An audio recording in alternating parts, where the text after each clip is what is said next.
सांगायचे न्यायालयीन उज्ज्वल निकम यांच्या मार्गदर्शनाखाली तपास करण्याचा मुख्यमंत्री महोदयांनी विधानसभेत दिलेला शब्द होता, तो पाळणार का? तपासात त्रुटी राहणार नाही, तो अर्धवट पुरावा सादर केल्याचा आरोपींना फायदा होणार नाही, यासाठी वरिष्ठ सरकारी वकील न्यायालय यांच्या देखरेखीखाली तपास होणे आवश्यक आहे. नाही होत तसंच तपास चालू आहे की नाही कुणालाच खात्रीशीर माहिती नाही. मात्र अर्धवट तपास व अर्धवट पुरावा अभि आरोपींना जामीन मिळेल का काय अशी शंका आमच्या मनात किंवा बीड जिल्ह्यातल्या जनतेच्या मनात भीती वाटते. आरोपीविरुद्ध गुन्हे दाखल करून घेतले जात नाहीत, ही आता जी सांगितलं मी तसंच. आरोपीच्या समर्थनात हे सर्व संघटित गुन्हेगार आहेत, हे सगळे ह्या संघटित गुन्हेगार त्यांच्यावर प्रतिमोर्चा आमच्यावर काढतात, त्यांच्यावर सुद्धा बघितलं पाहिजे. ह्याच्यात काही चांगले लोक असतील, समाज माध्यमावर काही लोक आरोपीच्या दहशतीचा प्रचार करतायत. समाज माध्यमावर काही सोशल मीडियावर टाकतात, आमचा बाप तो बाप रहेगा, आमचा हा बाहेर आला. आता एक पोस्ट आहे बघा, आता एक पोस्ट आली काहीतरी, ही ज्यावेळेस काहीतरी ही येणार बाहेर येणार त्यावेळेस असाच धमाका होणार. ते ओपन होतं की नाही बघा, वाचायचं वरी. अण्णा जेव्हा बाहेर येणार आल्यास असाच धमाका बराक असणार. बघाय मग अशा पोस्ट टाकते, ह्याच्यावर काय कारवाई करते एसपी साहेब?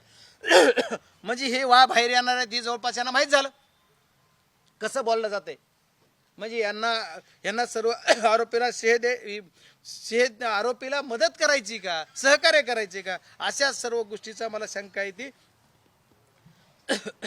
राजकीय दबावामुळे गुन्हेगाराला संरक्षण मिळत असल्याचा जनभावनाची तयार झाली. जनभावना अशी झाली की राजकीय आरोप असताना यांना जे खंडणी व खुनाचा गुन्हा नोंद करण्यात आला आहे, परंतु स्वर्गीय संतोष देशमुख यांचे जबरदस्तीने अपहरण केल्याचा गुन्हा, मी मगाशीच म्हणलो जबरदस्तीने अपहरण केलं त्याचा गुन्हा दाखल केला पाहिजे. ठीक आहे, तुम्ही खुनाचा केला पण ह्याचा सुद्धा जबरदस्तीने केल्याचा गुन्हा दाखल झाला पाहिजे. सर्वांचे सर्व मोबाईल अजून पोलिसांच्या हस्तगत करण्यात पोलीस काय करतात? पण नाही मोबाईल सापडला शेडीआर काढा, नाही करतात. अवादा कंपनीने यापूर्वी वसूल करण्यात आलेली खंडणीची रक्कम कुणी घेतली? खंडणी जर घेतली म्हणते अवादा कंपनी दिली मग कुणाला मिळाली ह्याचा सुद्धा खोलात गेलं पाहिजे. एवढंच नाही तर ओटू पॉवर आणि रेणू पॉवर या कंपन्यांचे सुद्धा आरोप झालेले आहेत, कारण त्यांचा सुद्धा ओटू पॉवर आणि रेणू पॉवर सुद्धा जिल्ह्यात काम करते विंडमिलच्या. अशा बऱ्याच गोष्टी आहेत याच्यामध्ये. या सर्व गोष्टी संतोषला मानसिक छळ करून टॉर्चर करू मारलं. मी पहिल्या क्षणापासून माझा शब्द आहे, टॉर्चर करून मारलं. हे कुणीच करत नाही. आरोपी पळून जाण्यासाठी सुद्धा मदत करणारी काही पोलीस यंत्रणाच होती का काय असा संशय मला आहे. जिल्ह्यामध्ये विविध जे अवैध धंदे त्याला संरक्षण द्यायचं काम ही मंडळी करते. त्याच्यामुळे यांना कुठंतरी थांबलं पाहिजे. चांगल्यांना संरक्षण, गुंडांना काय चाललंय? गुंडांना संरक्षण आणि चांगल्याला सोडून देत आहे धरताय, असे परिस्थिती झाली. यामुळे जिल्ह्यातील इतर कुटुंब सुद्धा भयभीत आहेत. या सर्व गोष्टी करताना आपल्याला सुद्धा या कुटुंबाला रक्षण करण्याची जबाबदारी शासनाने घेतली पाहिजे आणि या कुटुंबाचं संरक्षण झालं पाहिजे. सरकारी वकील नेमला पाहिजे. अशा बऱ्याच मागण्या आहेत. आणि माझं म्हणणं आता संक्षिप्त सांगतो, एकच म्हणणं आहे की या जी मोका लागला पाहिजे, जो खंडणीतला आरोप आहे याचा गुन्हा जिथून सुरुवात झालं, संबंध महाराष्ट्राला मी सर्व हिस्ट्री सांगितलेलं आहे, पोलीस यंत्रणा सांगितली, माझे गृहमंत्री आणि मुख्यमंत्र्यांना सुद्धा माझी विनंती आहे, तुम्ही सुद्धा सर्व ऐका. हा घटनाक्रम मी फक्त 28 पासून पुढचा नेला आहे, त्याच्या अगोदर तर लय काही आहे. आणखी मला पण भरपूर काही सगळं काही सांगायला. हा घटनाक्रमाची फक्त संतोष देशमुख यांच्या हत्येपुरता विषय आज मी बोलतोय, आणखी भरपूर काही आहे. पण या सर्व गोष्टीत मागणी की संतोष देशमुख यांच्या आत्म्याला शांती मिळाली पाहिजे, याच्यासाठी त्यांना फाशी झाली पाहिजे. जेवढ्यानी तुम्हाला जी 28 तारखेपासून 28 जी समजा काय ते 29/11 जी खंडणी मागितली असं जी आरोप झालाय, 29/11 आतापर्यंत जेवढ्यांनी यांना मदत केली त्यांचे शेडीआर करा. अहो, आरोपीला पळून जाण्यासाठी एक डॉक्टर कुटुंबीय, त्यांची मिसेस काहीतरी शासकीय वकील आहेत असं कळतंय मला, पण त्याच्यातले एवढे डिटेल माहीत नाही. मग असं जर असेल तर ते कुटुंब त्यांना मदत करत नाही, त्यांना नोटीसवर सोडून देतात. यांना सुद्धा याच्यात घेतलं पाहिजे मोक्यामध्ये.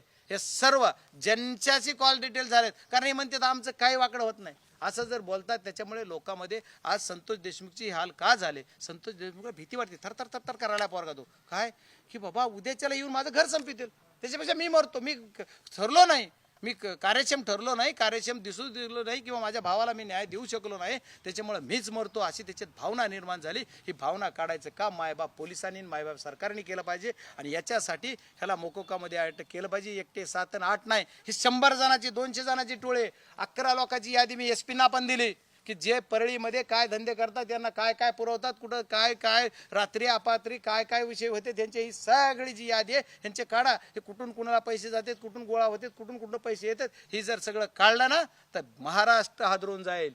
आता ही लय आम्ही गोड गोड चालतंय, आणखी जर लय पुढे गेलं तर आणखी भरपूर काय विषय निघतील. फक्त या ज्या CID-नी जेवढ्या लोकांना तपासलंय त्यांना पैसे ह्यांनी का पाठवले, ती हे कोण आहेत हे एवढंच महाराष्ट्राला कळलं पाहिजे. ही एक माझी मागणी आहे. आणि खंडणीखोर आरोपी मोकोकामध्ये आला पाहिजे. आणि आज संतोष देशमुखने आंदोलन केले, तो एकटा नाही, त्याचं गाव त्याच्या बरोबर आहे. लोकसभा सदस्य म्हणून मी सुद्धा त्याच्यासोबत आहे. आम्ही सर्व समाज बांधवातले, सर्व समाजाचे, सर्व जातीपाताचे सर्व लोक आम्ही त्याच्याबरोबर न्यायासाठी आहोत. आणि त्याला न्याय मिळवून देण्यासाठी त्या आरोपींना फाशी होऊन मोक्यामध्ये सर्व संशयित आल्याशिवाय आम्ही शांत बसणार नाही. मुख्यमंत्री महोदयांनी सुद्धा आमची विनंती आहे की संयमानं आम्ही जसं घेतो तसं संयमानं चलू द्या, नाही तर ही वेळ आणू नका. आज आमच्या संतोष अण्णा देशमुख यांची हत्या झाली, आज धनंजय देशमुख टाकीवर गेला, उद्याच्याला गाव आत्मदहन करतो म्हणते, तरी पण तुम्हाला झोप येते शांत. मला जर त्या आता ह्या प्रक्रियेत असतो तर मला वाटलं असतं असं उचलून टाकलं असतं आपल्या जागे जमिनीनं, पण यांना काही संवेदनशीलताच नाही, हे काहीच करूच नाहीत असं वाटतंय. हा संशय मला यांचा सर्वांचा आहे.